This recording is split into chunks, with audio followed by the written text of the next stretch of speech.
A story. A man fires a rifle for many years and he goes to war. And afterwards he comes home and he sees that whatever else he may do in his life, build a house, love a woman, change his son's diaper, he will always remain a jarhead. And all the jarheads, killing and dying, they will always be me. We are still in the desert. Anthony Swafford wrote those words in his book and subsequent movie, Jarhead. It was that movie, that line, that helped me realize that who I am now is not at all who I was before. No one had ever put into words what it's like to come home from war as well as he did. Because to me, the close, "we are still in the desert," has nothing to do with our continued involvement in the region. To me, it's the 9.5 years I spent in the Army and the 1.5 years I spent with the best officer I ever worked with, First Lieutenant Brady Spees. Brady had 2 months to earn the respect of his soldiers prior to leading them into combat. After our return, he was one of 26 officers Army-wide who were awarded the MacArthur Award for Leadership for his exceptional service. And with Staff Sergeant Lonnie Lape, my best friend since the 9th grade. My best man, and I was honored enough to be his. Lon was Army straight out of high school. He tried his hand at college, but it really wasn't his thing. He made me jealous of all the adventures he was having with the 172nd, but of course, he wanted to play football with me down at Peru State. So after my sophomore year and 2 very beat-up needs later, I signed on, January 26, 1996, for a 6+2. 6 years active reserve, 2 years inactive reserve. Now if you're trying to figure out the math and wondering how 6+2 equals 9.5, well, that's Army math, and I have limited time to tell my story. And with Specialist Barry Rudder, out of the millions of miles the company traveled, Rudder logged 0 driver miles. Rather, he chose to cover our backs while exposing his during every convoy as a turret gunner. Sergeant Tony Hernandez did the same, and is credited with saving the lives of an entire convoy, driving back into an ambush 3 times to keep his convoy moving, all the while shot in the arm and he didn't even notice. You will probably never meet these men, offer your gratitude to them while giving your opinion of the war like most people do. These men are my friends and my comrades.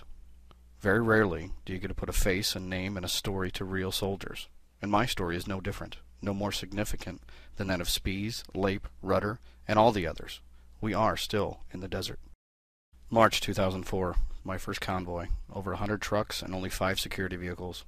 My job was to ride along with the 454th Trans and learn how to run a real convoy operation, and pass that experience to my company.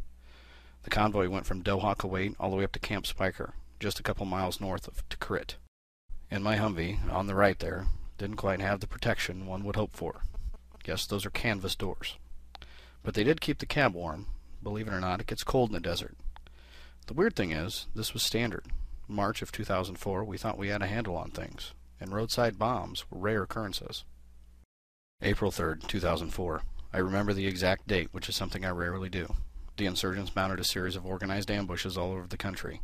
My company had 4 convoys on the road that day, and 3 of them were ambushed. We lost 4 vehicles and 2 foreign national drivers that day. Miraculously, only 2 of our soldiers were wounded. Another significant event happened on April 3rd. My son, Cooper, was born at 9:38 a.m. I left on a convoy that morning after talking to Jenny on the phone, and she told me she was going to the hospital. Be sure to call her as soon as I can. I called right at 10 a.m. Central Time. I think it was somewhere around 9 p.m. in Iraq. Cooper and Mom were both doing great. I got to hear Cooper cry and ask his big brother Caleb what he thought of his new brother. And you should see them now. Caleb is 5 and Cooper is 3.5. And in the middle, Brenna, our latest addition, is 9 months already. What an extraordinary job my wife was able to do. She absolutely amazes me sometimes. Back in Iraq, my convoy stopped at Camp TQ, 7 or so miles from Fallujah. Every supply route in Iraq was shut down, and we ended up staying at these comfy digs for 21 days. The camp had a phone, but very limited internet access. I wasn't able to see a picture of Cooper until April 12th, and the chance of never meeting my son was real. We eventually found our way back to camp, and I found my way to the bar while we stopped for fuel in Ireland on my way home for 2 weeks of leave. I was halfway home, trying to decide what I was going to say to my wife, which one of my sons I was going to hold first, wondering if I'd changed so much that my family would notice the difference. I couldn't possibly describe to you what it was like to hold my boys. Cooper smiled at me while I held him for the first time. Caleb didn't leave my side for the 2 weeks I was home. As soon as the plane landed in Omaha, I couldn't wait to get home for good. Leave is wonderful and awful at the same time. You can't get fully comfortable because you know the joy you feel is only temporary. I tried my best to be as normal as possible, whatever normal was anymore. Mortars, RPGs, and roadside bombs tend to change a man. We still had 12 months to play in the sand. Because of that, I'm sure my family didn't get my full mind share while I was home on leave. I knew that there were 167 other soldiers that wanted to get home to hold their Cooper. Once back in Iraq, we got serious about the armor situation. April 3rd changed the game. Every soldier felt strongly that additional armor was needed for our vehicles, and I certainly didn't want to go on another convoy without something to duck behind during an attack. So I modeled up an armor kit, created a drawing set and assembly instructions, and we went to work. We decided that the kit had to be field expedient, which is Army for it don't have to look pretty.